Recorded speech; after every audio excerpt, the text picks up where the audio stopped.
ঘুম থেকে উঠে রান্না বান্না কাজবাজ সবই করেছি, কিন্তু ভিডিওটাই অন করিনি। কারণ রোজ জানো তো ইচ্ছা করে না যে ভিডিওটা অন করি। যারা ভাবে ভিডিও করা কি এমন ব্যাপার, কিন্তু যারা করে তারা বুঝবে যে ভিডিও করে এডিট করে ভয়েস দেয়া কতটা কষ্টকর। যারা করে কিন্তু তারাই একমাত্র বোঝে, যারা করে না তারা দূর থেকে অনেক কিছুই বলবে।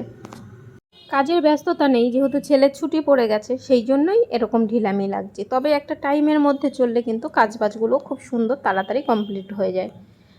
যাই হোক, বর দিয়ে গেছিলো আমেরিকান রুই মাছ আর দিয়ে গেছিলো কিছু সবজি।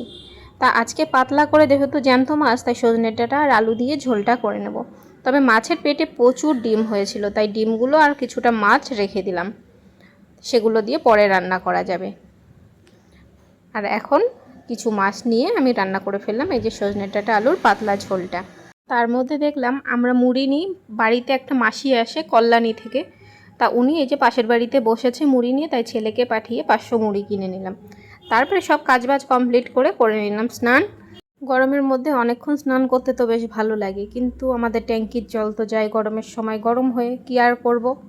তারপরে যাই হোক, স্নান সেরে পুজো কমপ্লিট করলাম, আর এদিকে ছেলেকে খাবার দিয়ে দিচ্ছি দুপুরে। তবে ভিডিওটা এই পর্যন্ত, আবার দেখা হবে নতুন কোনো ভিডিওতে।